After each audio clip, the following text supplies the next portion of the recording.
दोस्तों बहुत बड़ी ब्रेकिंग न्यूज है। मोदी जिंदाबाद। आप मोदी के नारे पाकिस्तान में लगा रहे हो। कश्मीर तो गया, अब बलोचिस्तान भी इनके हाथ से जा रहे हैं।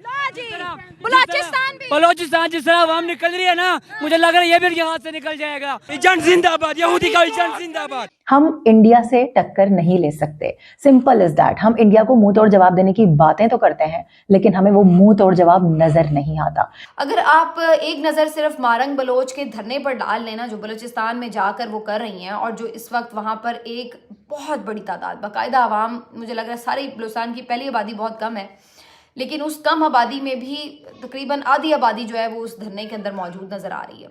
इतनी बड़ी तादाद में लोग वहाँ पर मौजूद हैं, पुरअमन बैठे हुए हैं, और वहाँ पर मारंग बलोच साहिबा जिस दर्द को लेकर इस्लामाबाद से गई हैं उसका इजहार वो करती हुई नज़र आ रही हैं उन तकरीरों में, और वो बता रही हैं कि किस तरीके से क्या सलूक किया गया कैपिटल में हमारे साथ। जिन्होंने गज़वा हिंद लड़नी थी वो पाकिस्तान के झंडे को सरेआम रुसवा कर रहे हैं।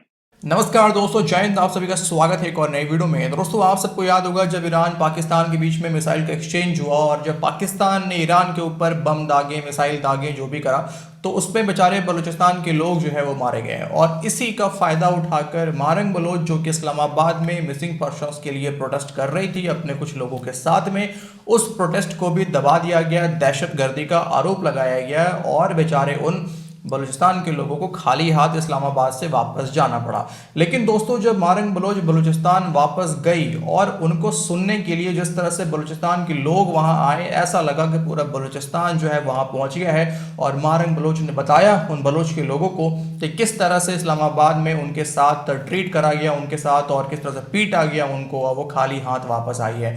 तो अब ऐसा लगता है कि बलूचिस्तान के लोगों ने ये फैसला कर लिया है कि अब अपना हक मांगना नहीं है, बल्कि अब अपना हक छीनना होगा, जिस तरह से 1970-71 में बांग्लादेश के लोगों ने भी तय करा था। साथ ही साथ गिलगिट बाल्टिस्तान का भी कुछ यही हाल है, केपीके का भी कुछ यही हाल है, और इधर अफगानिस्तान ने भी अब पाकिस्तान को ठोकने की तैयारी शुरू कर ली है, क्योंकि जो बयान पाकिस्तान के आर्मी चीफ आसिम मुन्नो ने अफगानिस्तान के खिलाफ दिया, अफगानिस्तान के लोग काफ़ी भड़के हुए हैं। तालिबान की जो गवर्नमेंट है वो काफ़ी भड़की हुई है इस बयान को लेके।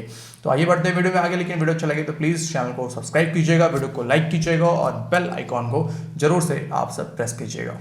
इस्लामाबाद और काबुल के ताल्लुकात की नोयत आप अच्छी तरह जानते हैं, और पिछले दिनों जो अफ़गान वज़ीर ने बयान दिया, जो उनके सरहदों के वज़ीर हैं, कि जी हमारी पाकिस्तान के साथ कोई इंटरनेशनल सरहद नहीं है। ये जो ड्यूरन लाइन है, ये जो पाक अफ़गान, जिसको हम पाक अफ़गान सरहद कहते हैं, ये कोई आलमी सरहद नहीं है, ये एक फ़र्ज़ी लकीर है। अब अटक तक जो इलाका है, यानी खैबर पख्तूनख्वा, ये अफ़गानिस्तान का हिस्सा है। ये वो मौक़िफ़ है कि जिसके हवाले से पाकिस्तान की बहुत उम्मीद थी कि जब अफ़गान तालिबान दोबारा बरसर इक़्तिदार आएंगे तो वो इनसे, यानी अफ़गान तालिबान से, ये बात भी मनवा लेंगे कि वो इस ड्यूरन लाइन को इंटरनेशनल सरहद तस्लीम करें। अब अफ़गान हुकूमत की अगर ये पॉलिसी है तो फिर ये पाकिस्तान के लिए भी बहुत तशवीश की बात है।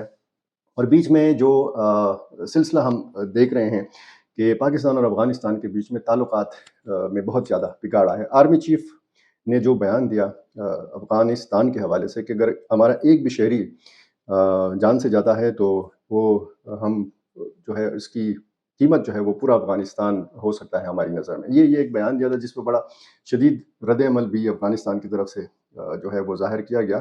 से कुछ दिनों कबल ईरान की जानिब से जो अटैक किया गया, लेकिन खैर बहरहाल वो मामला तो सुलझ गए जैसे तैसे करके। इसके अलावा हमने अपना दुश्मन फजूल में अफगानिस्तान को भी बना लिया है। अफगानिस्तान को अपना कॉम्पिटिटर हम बना के खड़े हुए, और लगता यूं है कि कुछ अरसे में हम अफगानिस्तान के साथ अपना कंपटीशन शुरू कर देंगे। इंडिया से कंपटीशन तो बहुत दूर की बात है, इंडिया हमसे बहुत आगे है। पाकिस्तान चाहे कितना भी कह ले कि नाम नेहाद जमहूरियत, ऐसी जमहूरियत वैसी जमहूरियत, कम अज कम वहां पर जमहूरियत का एक तसलसल है जो कि मुस्तकिल तौर पर हमें नजर भी आता है, और वो जमहूरियत जिस पर वहां के अवाम भरोसा करते हैं, रिलाय करते हैं, एतबार करते हैं, और अपना मुंतखब नुमाइंदा खुद चुनते हैं। लेकिन पाकिस्तान में अपना मुंतखब नुमाइंदा चुनने की भी पाकिस्तानियों को इजाजत नहीं है।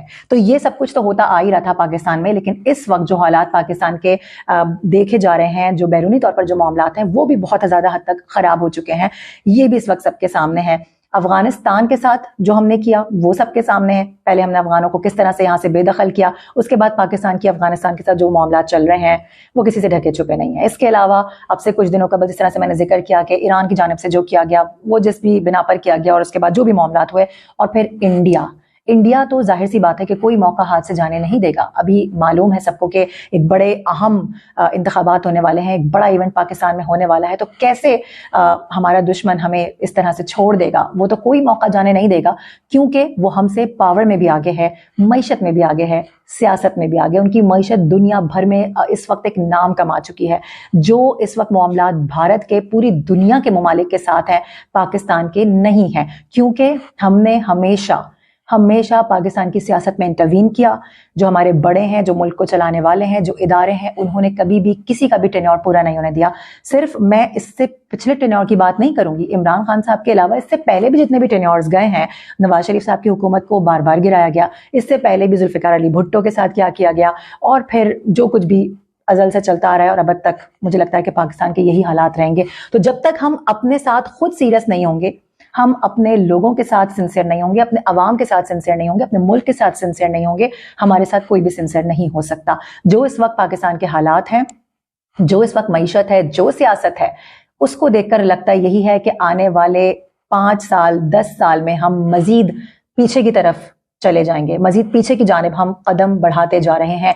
और वो अपने रंज और गम का इजहार कर रही हैं अपने भाइयों के साथ, बहनों के साथ जो उस वक्त धरने में मौजूद हैं, और उन्हें बता रही हैं कि हमारी किसी ने नहीं सुनी, हमें ऐसे ही लौटा दिया गया है खाली हाथ। इतना ही नहीं, हम पे जुल्म भी किया गया है, हमारे सरों से चादरें भी खींची गई हैं। तो ये सब वो कहानी सुना रही हैं। तो ये आपको क्या नज़र आ रहा है कि ये सारी जो उनकी रुदाद है, ये जो उनके आंसू हैं, ये जो उनकी तकलीफ़ है, ये क्या आपके लिए मोहब्बत भर रही है दिलों में? ये क्या रियासत के अंदर आपका एक बहुत इमेज जो है बेहतर हो रहा है? ये आप मोहब्बत बांट रहे हैं? ये आप क्या बांट रहे हैं? आप क्या चाह रहे हैं? ये नफरत फैला के क्या चाह रहे हैं आप? यानी वो लोग तो अभी तक भी ये नहीं कह रहे थे कि हमने को बलूचिस्तान को अलग करना है या इस तरह, लेकिन आप उनको क्यों इस नहज पर लेकर जा रहे हैं? फिर क्या कोई बांग्लादेश बनाने का इरादा है कि आप इस तरह किसी को मसल के रख दें, कुचल के रख दें कि वो फिर आपसे अलग होने का सोचें? फिर ये बलूचिस्तान की एक सेंसिटिव सूरत हाल, तो दूसरी तरफ गिलगित बल्तिस्तान में पहले तो रजीम चेंज हुआ और किस तरह से एक पीटीआई के वज़ीर आला को इन्होंने धोखेबाजी और फॉरवर्ड ब्लॉक बनाकर जालसाजी के ज़रिए हटाया, उनकी हुकूमत तब्दील की।